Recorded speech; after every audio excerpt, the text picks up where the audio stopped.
Welcome to the Lights, Camera, Rant Podcast. Your source for the latest on movies, TV shows, and video games.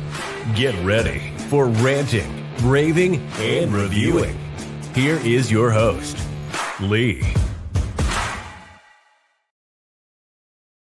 Hi everyone, and welcome back to another episode of Lights, Camera, Rant. As always, I am your wonderful Mr. Rant, and we have a lot to talk about for this particular episode. And of course, we are going to be getting into Jurassic World Rebirth, which, it's a little bit rough. It's a little bit rough. So, no holds bar. There's going to be spoilers, and of course, we're going to rant about.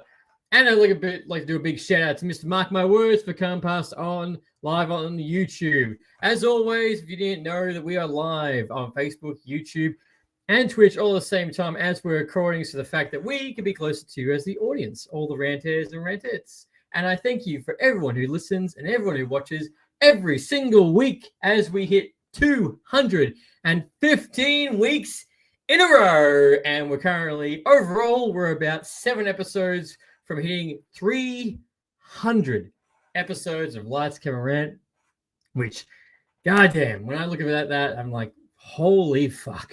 Like, I can honestly say I was more impressed myself when I started and I got to 2 episodes and then 3 and 4 and 5. But now that in the future, I'm going to be looking at going 300 episodes of Lights, Camera, Rant, covering 4 years of movies, TV shows, and video games, and there's no slowing down for us. We've got so much more, and we're going to have some surprises after I come back from Europe that we're going to do with the podcast, so we're going to get into that as well.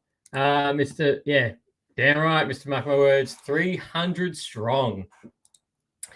I know, and it's totally wild to think about that we're at that horizon, because we just celebrated the 4 years and a 4-year anniversary of Lights, Camera, Rant, and we're that close to 300.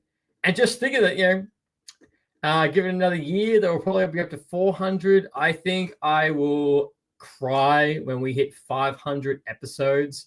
Like, to me, that's wild. And, one day when we do hit 4 digits, 4 digits is really going to cut me deep going into that. And in the past week, amongst doing my own episodes, we've done collabs with the Galacticore podcast, so go definitely check out that. And I was a teenage movie snob, so definitely go check that as well. That was a really great chat. That was fantastic. And the man himself, Mr. Consistent, will be going for a long time yet. You're goddamn right. Even though we're going overseas, we will not miss a single week of Lights, Camera, will be coming out every single Tuesday.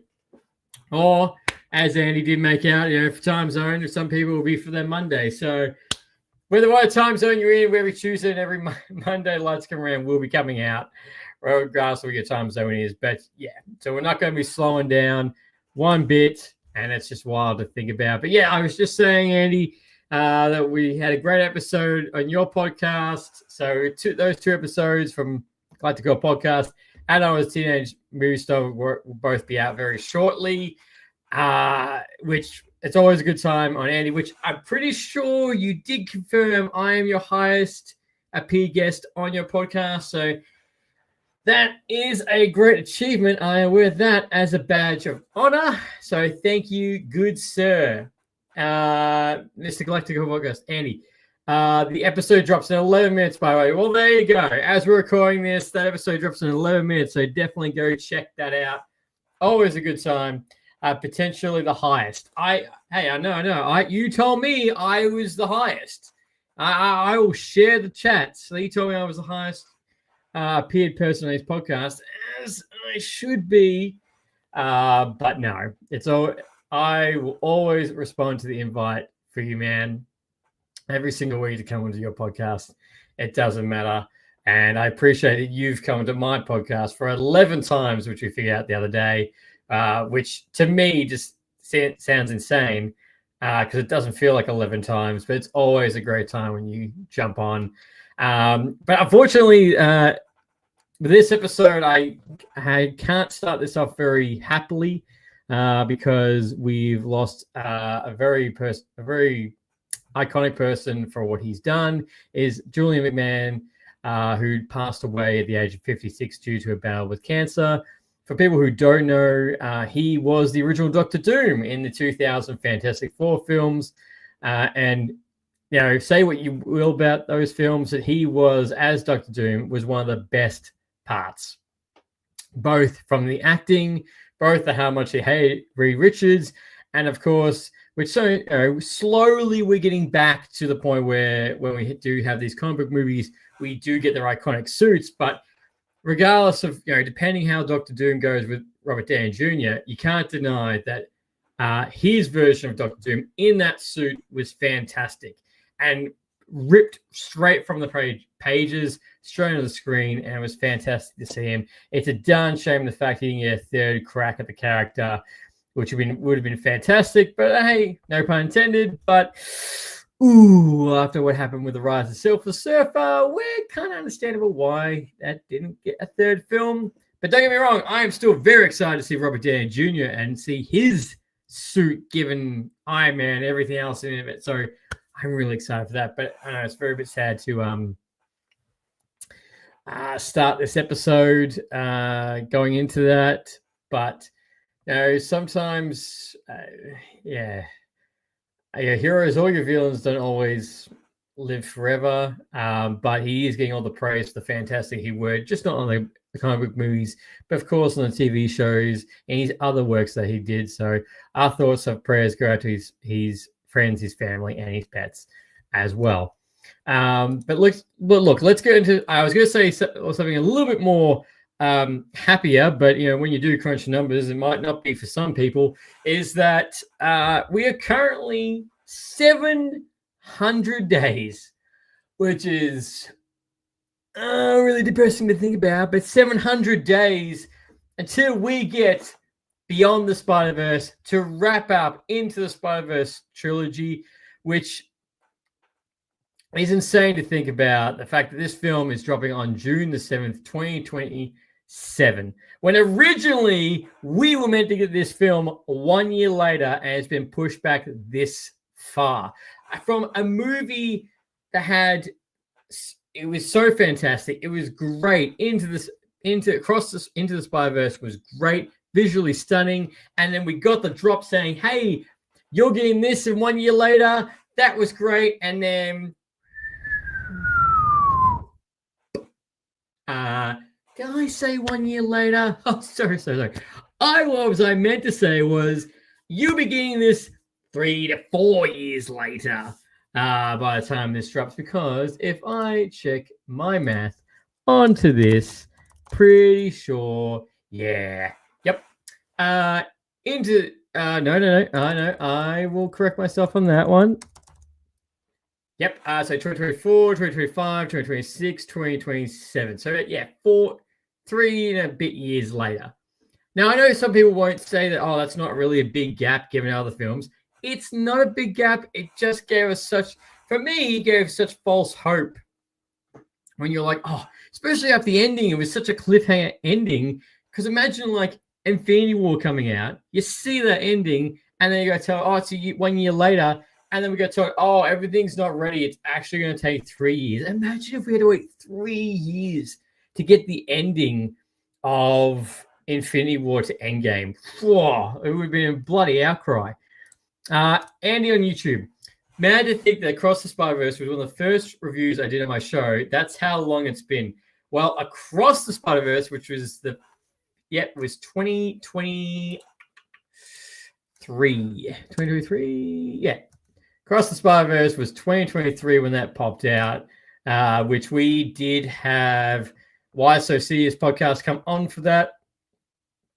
And it currently does hold a 8.5 on IMDb, at 95% on Rotten Tomatoes, and 86 on Metacritic. So it's well worth it.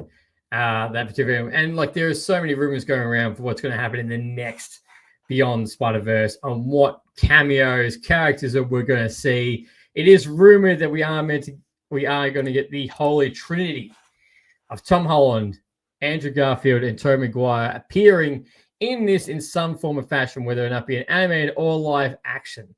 Bit of both. So if we do get the whole Trinity again from No Way Home, would be insane. Keep your fingers crossed. And not to mention, like Across the Spider-Verse, if we really, I'm going to write this down. Yeah, see, on a budget of 100 to 150 million, Across the Spider-Verse made $690 million at the box office for this. And yeah, the third installment, which was just, oh wow, the whole thing on this is insanely big. Yeah, it's just gut-wrenching, so gut-wrenching. But 700 more days, ladies and gentlemen, ranters and rantats, before that be coming out. Also, something I saw this week that feels insane to read on when I saw this was a Sony exclusive game will be dropping on Xbox, which is Helldivers 2, coming this August. Now, I know a lot of people say, it's not that surprising because everything that's happened back and forth. We've got Gears of War, but Xbox right now, it's just the norm. It makes sense. No questions asked. That's how it is. But when you see it the reverse, that it's not God of War, it's not Spider-Man, it's not any of those. It is Helldivers, something that has a massive community-based, big fandom community base. All together, and does fantastic and most wholesome games I've ever played online. Where I'm like, wow, everyone's really helpful. Everyone's really nice, except I'm like half expecting to die any second because I'm waiting for someone to shoot me. But no. And it's just, it's just weird seeing, like, oh my God, like that whole console wars. If, I know people said, oh, that's been dead for ages. But if we look at something that's officially nail in the coffin, it's indeed this.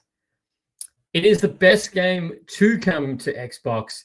But in fact, I guess it was just for me, it was just the title, seeing Sony exclusive drop onto Xbox, that just got me. And I was like, once upon a time it was Xbox versus PlayStation, head to head, banger after banger after banger, and then now it's like nothing. And on top of that, that might even break that even further, is that apparently the brand new studio, which is called Halo Studios, will be having a Halo showcase in October, which is going to show you what they've been cooking on. Potentially the brand new Halo that's on the horizon, Halo 7, and the rumored Halo Combat Evolved remaster to be dropping on PlayStation. Halo would be the final nail of that jump going across. Their biggest title, their flagship, going to PlayStation.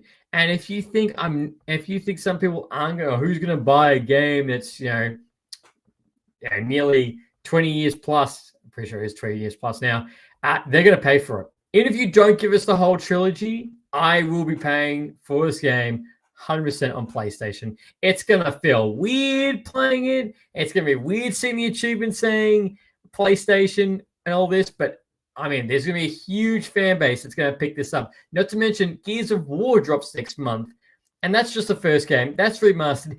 That's going to make a killing as well. That was another flagship that was on there, and that's going to be dropping on PlayStation. I see that in the PlayStation store. I'm like, God, 10 years ago, if you told me this, I'd be like, nah, that's never going to happen. Never going to happen. It's one or the other. You're going to pick something else, and now it's the whole world's, faded. There's no more walls, and we got this happening. So Halo is next. It will make its money. I just hope it's Halo dropping onto Xbox will be this year and not next, but potentially it might happen. But big news on the horizon. Now, look, that's one thing that's fantastic for Xbox getting Halo, getting Helldivers. I was about to say Halo Divers because think about the collaborations, ODST, everything, Energy Blade. There's just so much they could do with that, but I'll hold my excitement until it finally drops, if that's going to happen. And obviously Halo was showcased, but what we also need to talk about is that I don't know. Microsoft is just going through this weird wave at the moment. With all the jobs they lost with the acquisition of Activision. The acquisition of Activision. Yeah, okay. I'll let you stay on track. That's just recently that Microsoft have laid off about 9,000 people from the jobs from various studios. One of them being the initiative that was handling the Perfect Dark reboot that is currently, given that was also in development hell, so pretty much that was going up and down. That's gone. That's just all into the ether. That's it. And it's, to me, it's like, that's not like it's, a couple, 1,000 people lost it. It's 9,000 jobs just gone, just like that. Just have a nice day. Here's your package. Here's your 7 package, your redundancy package, and you're out of here. And again, it's not a good sign for the gaming industry. The only hope that I do hope is the fact that these people will go off and go work together and make games that they want to see and what they want to see. And big F you to Microsoft and to what they want to do next. That's what I want to see. Go make your own gaming studio, something like that. Very much like oh my god, the name Hypercharge, which I still wild to me that Hypercharge has dropped on PlayStation and they still get slack for stupid things. And I'm like, God, leave these guys alone. They've done such a good job, yet people are still going after them just for the lulz, I guess. It's just bullshit. But yeah, this isn't really good for the gaming industry. I was very much taken away going, holy shit, 9,000. Claire Obscure did the same thing. Ex-Ubisoft workers. Yep. Yeah, they did. To me, it's like, what's going to happen? Like, I hope that these people will make their own gaming will go and try to make their own games, their own gaming industry or company in some sort of fashion, and a big FU to the big guys that we can make whatever we want. And yeah, currently right now, the climate of everything is shit, but still it's 9,000 people out of a job. People who've been working on these games for like 5 years plus, gone with blackjack. Yeah, yeah, yes. I'll make my own gaming studio with blackjack and something else starting with H. Actually, no, stuff it. I won't do it. But yeah, that's, yes. Insert the Bender meme, 110%. But yeah, it's just not something you want to see. And I hope all those people get there. I hope that all those people get their jobs. It's interesting because right now there's a whole petition I saw with Perfect Dark. The people were trying to get this to go some other studio to pick up to finish the game, which we have seen before, very much like Duke Nukem, where we saw that get picked up from Gearbox. And it's a darn shame because, they picked up the game, we made it, and they haven't done anything with it since. I'm like, oh, no worry. Thank you for Borderlands 4, I guess. But, Duke Nukem would be great. It's not politically correct, which would be half the fun. Mr. Mark my words, that better be Jameson in that mug. You're goddamn right it is. We don't do anything that's sober on this podcast. Nothing. And yes, it is Jameson because I want to share the logo. Because don't forget, we have a merch store with everything else on it. Okay, and this is a major red flag. So like, step back with me.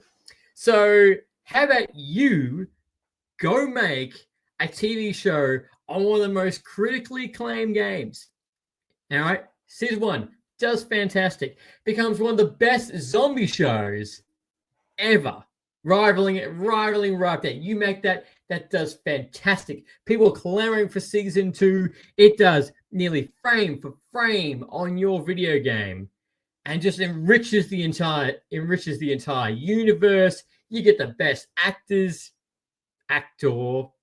if you will, and then you bring out Season 2, which has such a pivotal scene, and then you work on that. You don't exactly nail down the execution of that, no pun intended, and then you just keep going down.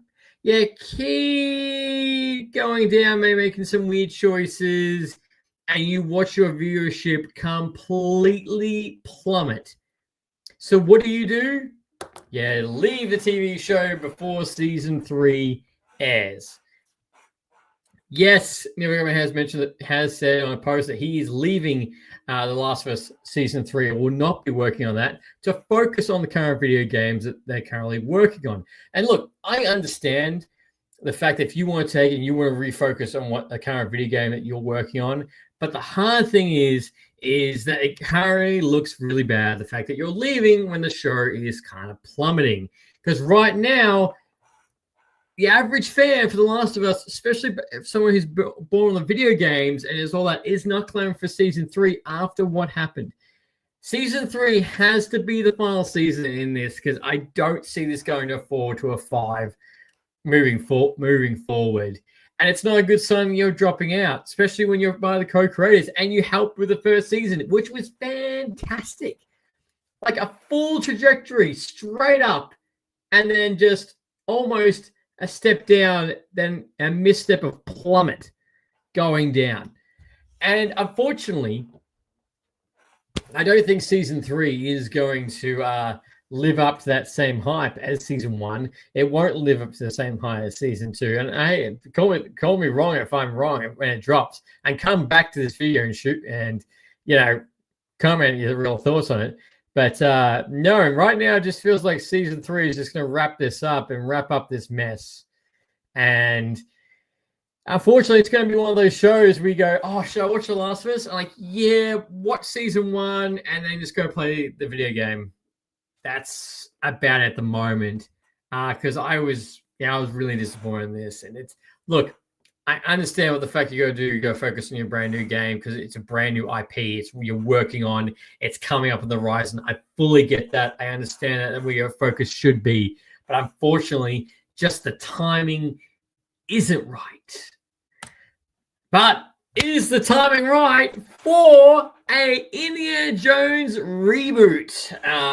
Yes, apparently Disney is looking to reboot the Indiana Jones franchise after the dismal box office of Dial of Destiny. And of course, very much like James Bond, the biggest question on everyone's mind is who is going to take over the iconic role of Indiana Jones. And there's a lot of people that throw around Pedro Pascal, which I feel like is just a given. Fantastic actor. He deserves it. And I've also seen Chris Pratt, which is a big effing no. But yes, and this was a matter of what if. This was a matter of when, basically, of when this was going to happen with Indiana Jones. We knew it was going to happen at some point. We half predicted a brand new Indiana Jones, that Dial of Destiny was going to be a reboot, which it wasn't, which is great. And don't get me wrong, the film does have some flaws, but it is not as bad as what people make it. The Indiana Jones Dial of Destiny is fantastic. And my argument was, should have been number 4 instead of what number 4 we got. It's a lot better than number 4.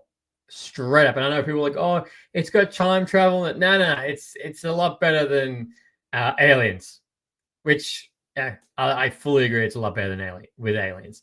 But yes, but the big question is, who do you want to see take the iconic role of Indiana Jones? To me, it's going to be a semi-youngish actor. I have seen also Tom Holland's name be thrown around, but I'm like, nah, you've got the Uncharted series, so give us another 2 to 3 of that before you jump over playing Indiana Jones. But if a little bit younger, I could very much see Pedro Pascal playing the character, but except...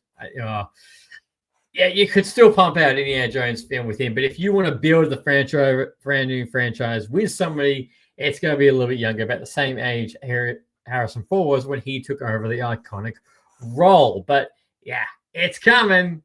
It's just a matter of when. Also, we got the brand new trailer for the brand new Running Man with Glenn Powell. And to me, I didn't realize this, but this comes out the same day as Predator Badlands on November 7th this year. So we're going to get a double whammy at the box office for this. If you can choose the Running Man or you can choose Predator Badlands, because they will both be dropping. For me, that's a big weekend, an absolute win, because the Running Man looks fantastic. And I can't wait to see when this drops, especially Predator Badlands being from the same director and the same team that did Prey. At least this one is getting a proper release, unlike Prey did on streaming, which was so gutted. It should have been a proper release and gone to the movies, but no. But I'm glad Predator Badlands is right around the corner. But yeah, November 7th, 2025, of course. Set your dials because we're going to get 2 bangers coming out that weekend. Speaking an unusual banger and a weird twist of fate. Yes, that was a Jeff Hardy reference, is Ironheart.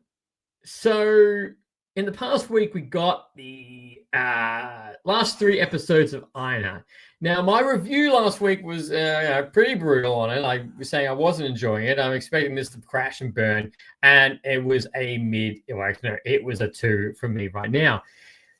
And look, it's hard because the fact that show has done a great job of connecting to the original Iron Man, bring back the practical effects of the Iron Man suit with Reboot rooms. Yet these 3 episodes enter the more magical aspect. And after so many rumors, after so many connections, after so many little plot threads of what does this mean, what does that mean, we got Mephisto, played by Sacha Baron Cohen, as you know, and he does a menacing, great job. And the ending of this show, spoilers, completely averted my expectations on how this was going to go. That, oh no, the hero's going to do this, but actually the hero does this, which means very interesting what's going to happen for Reboot rooms in the future. But here's the thing. Mephisto, the embodiment of the devil in the MCU, an absolutely powerful being. And if you told me in the grand cosmos of the Marvel Universe, from Iron Man, from Doctor Strange, from Guardians of the Galaxy, from Miss Marvel, from Civil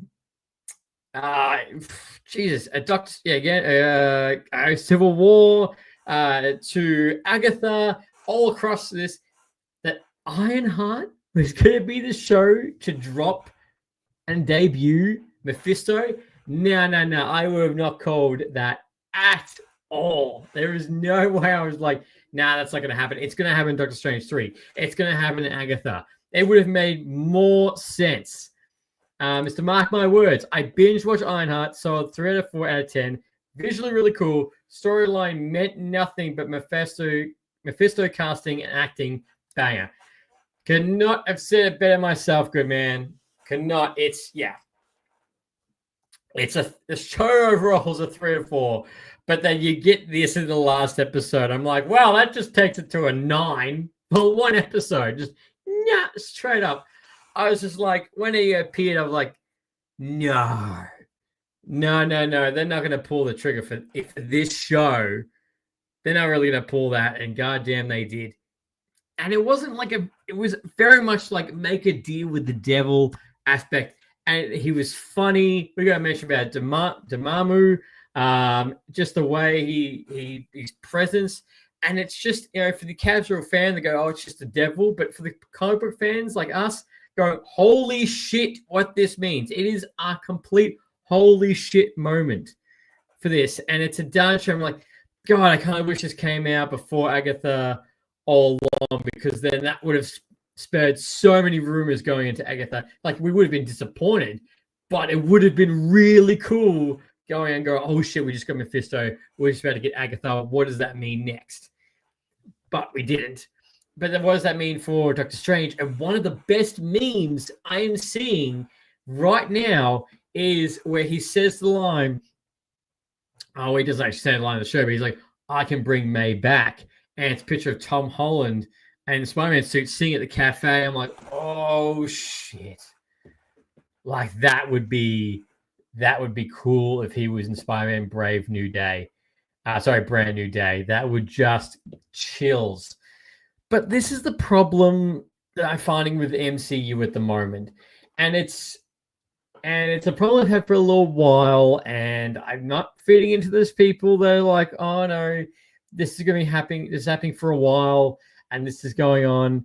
But the thing is, like, we see these characters, we're excited for them, but then we kind of don't get the resolve because it just takes so long because of all the cogs in the machine, all the balls are up in the air. When are we ever going to see Mephisto again? And don't get me wrong, when he does appear, it's going to be a roar. It's going to be an entrance. But I don't see we're going to see him in Doomsday. I doubt we're going to see him in Secret Wars. We might see him in Doctor Strange 3. If he's in Spider-Man Brave New Day, trust me, if he becomes like a Thanos in the background of the MCU and he pops up here and there before he becomes a real big bad, that would be great. But that's the thing. Is he going to become a real big bad? What is the plans with Mephisto? I don't want him to be just on the board of like, oh, that's right, we have this character. Where should we slap him? No, we can't do that. We can't. How important he is into the MCU, that he's the literal embodiment of the devil in the MCU, and the sheer powerful of what he is. He needs to be more of a major player. That would be like Ultron coming in for just 2 seconds, and then we never see Ultron again. And at the moment, we're currently in this little weird flux. Is the Disney Plus TV shows live action? We don't have as many that's coming out right now, which is great. Quality over quantity. But Armor Wars is still up in the air of whether that's actually going to be done. Vision Quest apparently is about to finish shooting. At the moment, the next 2 Marvel TV shows that we're getting are both Eyes of Wakanda and Marvel Zombies, which I think Marvel Zombies will be the one to take the cake because it's going to be an MA rating and be a pure horror. So it sucks it's only 4 episodes, but we are going to be getting that. And then after that is Daredevil Season 2, which will be coming out roughly about then. But that's, at the moment, that's really about it. Because, of course, we're getting Fantastic Four at the end of this month, which is wild. Fuck yeah. And then after that, we get Spider-Man Brand New Day, and then we get Avengers Doomsday. I was supposed to say Doomsday because of Doom Messiah is coming at the same time, but Doomsday that's coming at the end of November.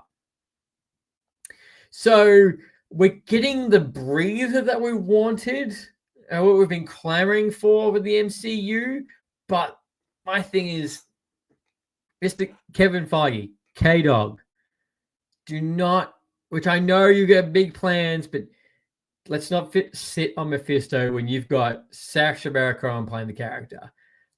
As in my threads or my tweet, whatever what you want to call it, I said, I'm like, after this show, I'm like, I want more Mephisto. I don't give a shit about Riri Rooms. Like, you're your best friend. Yeah. She's back from the dead, blah, blah. Anyway, Mephisto, let's just talk about that. So the show's the Ironheart show, it's going to be very, very divisive, I want to say. It is a damn shame the fact that it goes from basically a 2 to 3 for the entire thing, and the last episode's a 9. Straight off. So it's a very weird show, but I'm just here going, thank God we got Mephisto, about time. Now, let's talk about Jurassic World Rebirth, a movie that, if you have seen my review on Letterboxd, I wasn't too kind. In this. So, Jurassic World Rebirth, 180. The Galactic Girl podcast. I can't wait for the positive things you're about to say about this film.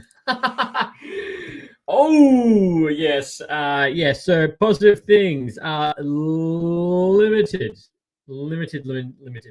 So, Jurassic World Rebirth, $180 million to make it. Currently, right now, it's seeing a $380 million worldwide. Now, this film was announced very shortly after Jurassic World Dominion. Steven Spielberg was working and wanted to make a new Jurassic World, but one that was more entrenched to the first 3 films, because Jurassic World franchise kind of had a couple of missteps going down. Like Jurassic World, fantastic. Great film. Great plot. Great aspect on the fact and what happens if the park was open. All right. Second one, so half-baked and mid. And the third one, fantastic they got the original cast back, but the overall story, still mid. And it made the money because we got the original Jurassic Park, the 3 trio back, which was great. It was a whole generation things coming together. That was fantastic. But when they announced Jurassic World Rebirth, I was a bit like, really? So soon? So soon, and none of the original cast are returning. Yeah, okay.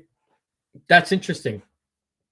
And then they spoke about how, we've got Scarlett Johansson, Mahershala Ali, Jonathan Bailey, being as the 3 main trio for this film. So I was like, okay, that's also interesting. And we got some clips, behind the scenes clips. Was like, okay, my interest was still kind of like there. And then what we got next was we got the trailer. And I was like, okay, so it's more in line with Jurassic World, Jurassic The Lost World. So the second and the third film, where it looks like they're going back to the island, the second island where they made the dinosaurs, and there's going to be a really freaky T-Rex. This is also being directed by Gareth Edwards as well, who did Rogue One. So my faith in this film was very high going into this. And what came out of it on an overall scale, to me, this is potentially the worst Jurassic Park film out of what I've seen. Like, it's been a very long time since I've seen a movie. Actually, no, about a month ago, which was Hurry Up Tomorrow. That was really bad. Where I watched it and underwhelmed, to say the least, or like, when you're not saying you pick a film apart, but like, oh, why do we get that? Or why are these 2 characters together? Or that was your joke wasn't funny, or that's a glaring plot hole or admission from the entire thing. So the whole point is the fact we have a pharmaceutical company that needs the blood from the 3 biggest dinosaurs. Given the fact that at the very beginning of this film, we see that dinosaurs are dying, they can't live in the modern day, so they're all moving to basically the tropical side of the equator because the temperature is more back from 60 million years ago. So apparently, dinosaurs are dying. No one gives a shit about dinosaurs anymore because they're everywhere, which I think is a great aspect. Which we got in Jurassic World. So that's kind of been done. And it's kind of sad about the dinosaurs dying. I would have kind of liked that been explored just a little bit more. But okay. And then we meet Scarlett Johansson, who plays Zora, who's meant to be this mercenary type of character, which to me wasn't very believable. I'm like, okay, like she just didn't seem to have that full cold killer mercenary type of vibe to her, which that's the type of person you should be hiring for a mission to go to an island with some of the most deadliest dinosaurs that were ever produced, and not to mention like cross-breeded into these weird monsters. You probably want to take a little bit better. And then, of course, we meet Mahershala Ali's character, which is Duncan, and he's meant to be like they work together. She's had a real rough life. They've been a lot of friends with Zora. But even him, when they were talking to each other, like with their backstories, I was a bit like, wow, I am not feeling that connection. I don't find it believable. And I'm a bit like, I don't actually care. And amongst that, when we get them all together and they're going off to the island, we also get introduced to a family that apparently be staying really close to this island. And they get their boat toppled over by Spinosauruses, which is great. Getting Spinosauruses in the water, from Jurassic World 3. Sorry, Jurassic Park 3, which is great to see. But we get this family, and it's like, well, why are you out this far? And why are you part of this journey? Like, who? Like, yeah, I know it's more in vain with Jurassic World 3, but there was a point on why the kids and the family were going to the island. You just seem to be like you just got stuck in this film all the way. And we also got the boyfriend who's meant to be the comic relief of the film. And out of 1 out of 10 of his jokes actually land, that was a bit like, that was really funny. But all right. And if they come together, so they join forces, and you're meant to be like, oh my god, Scarlett Johansson's character and Lee's character aren't too bad. You know, they've got a heart. What's going to happen with this mission? Which to me was a little bit too early on, if you will. That was a bit surprising on that point. I was like, okay. So we got that aspect of it. And then both to the island, they get the first dinosaur's DNA, they get the second dinosaur's DNA, and then they get the third dinosaur's DNA, which like it's so weird. Like it's just weird things like, oh, I can see the crevice where the dinosaur, like the flying dinosaurs, have made a spot. Actually, oh no, this is actually an ancient temple that was already on the island, which they do say, oh, it's like a, oh, this is like some kind of this is a structure. Drops that line straight away, nothing. Moves on. And I'm like, that's okay. That's kind of like strange, but okay. And realize there's stairs to this area. And this has one of the most glaring things that, like, when we get a shot, they're looking straight down because they're about to rappel off this wall, which you've seen in the trailer. They're about to rappel off. It is miles away down for them to land and die.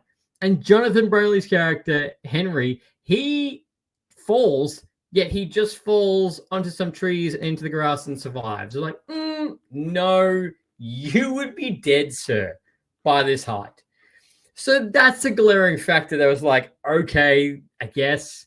And everyone just comes together really easy. Like Scarlett Johansson's characters just rappel straight down. Like there was no problem whatsoever. Like there was enough rope coming down from this massive wall, which did not look like that at all. Maybe I need to go watch it and just like have my depth perception tested, but trust me, it does not. Yeah, no, it doesn't hit that at all. But that's a big misstep.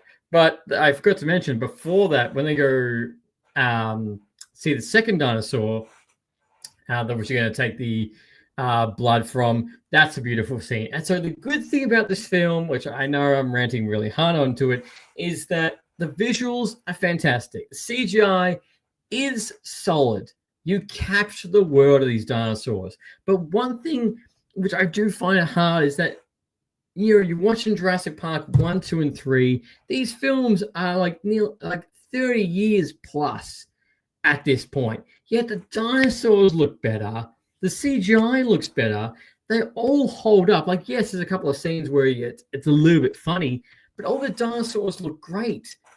Where in this, they seem too CGI going into this. And it doesn't really, like, I know bigger and better and you can't have real dinosaurs, but it's just weird. I'm like, nah, like it's not, it doesn't have that same authenticity. That's probably about where you're going into you watching this. Like after I watched this film, I kind of look back on, I just want to watch the first three again. Like I don't want to return. I do not want to return back to this Jurassic World franchise. I just would rather just stay with Jurassic Park at this moment of time. And this film isn't kicking off another trilogy. It's the fourth film in the Jurassic World franchise. The plot in this is so thin on this. Oh, we have to go get we gotta get these heart diseases. You know, who we're gonna give it to? We're gonna give it to the corporation, or we're gonna give it back to the people. You, the people. Bane there was a terrible Bane. You know, we're gonna give it back to you. Yeah, it's just it doesn't. I don't know, it just doesn't blend very well. And I was trying, and when I go watch these films, I try and not be that inner critic when I watch this and tear a film apart. But it's just shaky all the way through. And as I mentioned, right at the end, Duncan, Michelle Lee's character, he goes 1-to-1 with a big D-Rex. And it's assumed that he's dead, but he survives, which is utter bullshit. So when characters are meant to die, they don't die. And there's not enough blood in this film. Like, they were like, oh, we're going to bring back more of the horror aspect. I'm like, no. Like, Jurassic Jurassic Park and The Lost World, which I think more The Lost World is more frightening going into this on how people die and all that. Like the horror aspect wasn't really there. There's actually a clip online, which I didn't understand this, where they have like, they're at a petrol station, they have the horror theme. You'll know which one. It's very menacing sound from the Jurassic World franchise, Jurassic Parks. And that scene, like that theme's taken away from the actual scene in the film. I'm like, why? Like this would have been so creepy to add, because I think people don't forget is that music does make a scene better, can break a scene either good or bad, or add the intensity if you take that out. So not to mention, Jonathan Burley, who's a big dino guy, walks through the facility, which they're making all these freak dinosaurs. And don't get me wrong, the big D-Rex is some kind of freak that looks like a complete mess up version of a xenomorph, basically. And he just walks through it. To me, I was like, well, shouldn't you be like looking at this and me look what it was made of to understand what it's created? Like, what did they blend together? But no, we don't give a shit about that. They hide the D-Rex well. It makes it very menacing. We do get a T-Rex for a scene, which is a water rafting scene, which is from the actual books. But again, even that scene where they get away, like they're going down the river and they basically find these two pillars that they get through really quickly, so the fact that the T-Rex can't chase them. But when it zooms out, it's like the T-Rex could just walk over it or walk around it. I'm like, this is not that big. Like we've seen the T-Rex get through bigger things in the past. And so if you're a Velociraptor fan, there is one Velociraptor in this movie, and it dies very quickly from one of the birds. It died, and that's really done shame, especially the fact that in the 1, 2, 3 they are menacing. They are truly menacing. I know people were like, "Oh, we don't want to go back to that. We don't want to go back and retouch onto Velociraptors because they've been one of the most menacing aspects of the films." I'm like, I understand that, but they're still meant to be one of the deadliest predators. And I know the main focus was on the D-Rex, but we didn't even, like I said this to Andy when I was on his podcast, is that we got no dino fights. There was no dino on dino like versing each other. We got nothing. And like, I know the D-Rex is massive compared, but still, like, we didn't even get that. We don't know what it's made out of. At least, when we got the Indominus Rex, they explained what she's made out of and why she was so threatening in that movie. So, Jurassic World Rebirth is, to me, a weak script, unconnecting characters, useless characters on the side. And this does, yeah, I know this sounds so harsh, but it's the Jurassic World franchise is one of my most favorite franchises.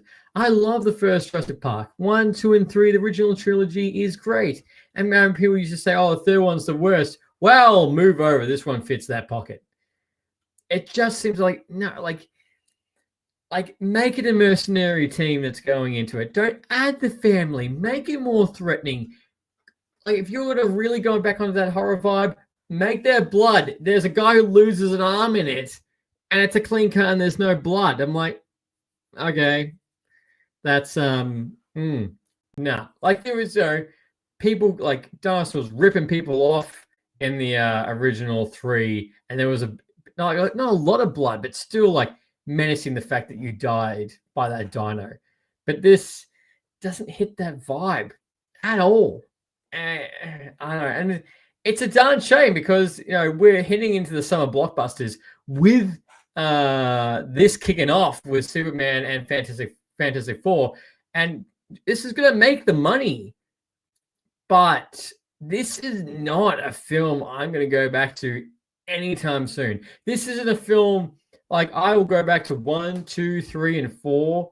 I have not gone back to Fallen Kingdom because I thought that was bad. I have not gone back to Dominion, but this is bad.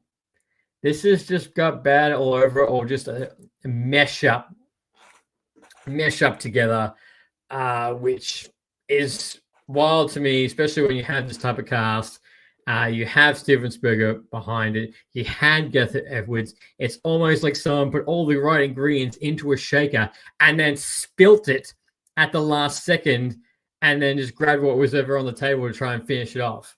So, yeah, and this is definitely no Rogue One. This is no Godzilla.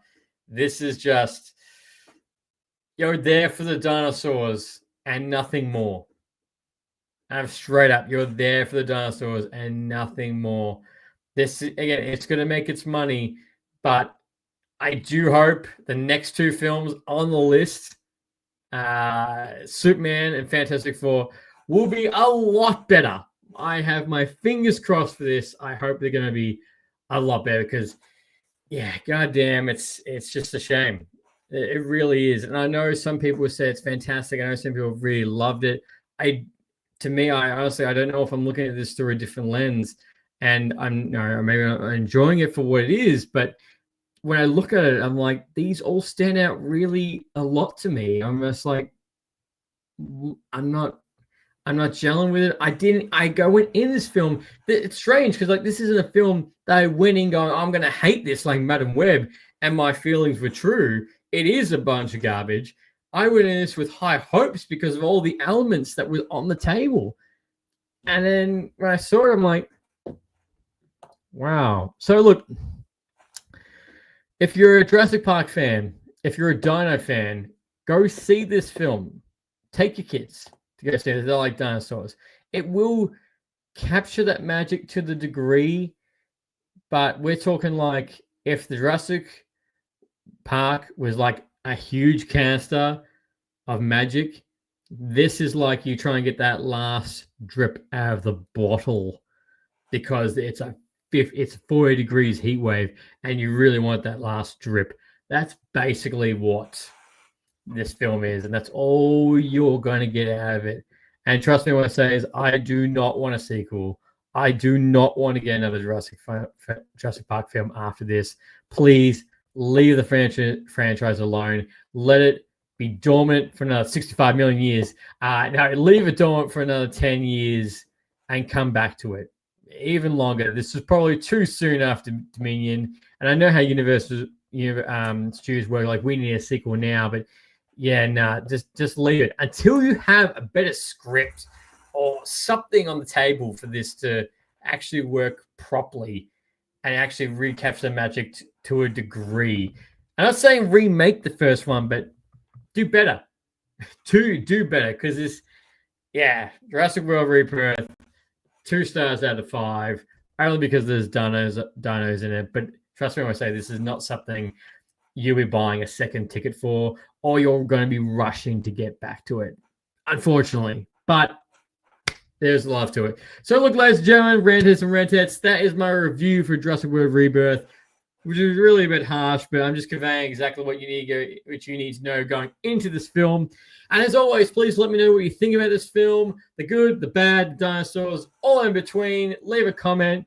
And as always, thank you very much to everyone who comes past. And until next time, happy ranting. Thanks for listening to Light, Camera, Rant. If you like the show, don't forget to subscribe so you don't miss a single episode. While you're at it, leave us a rating and review, and be sure to tell your friends. Until next time, happy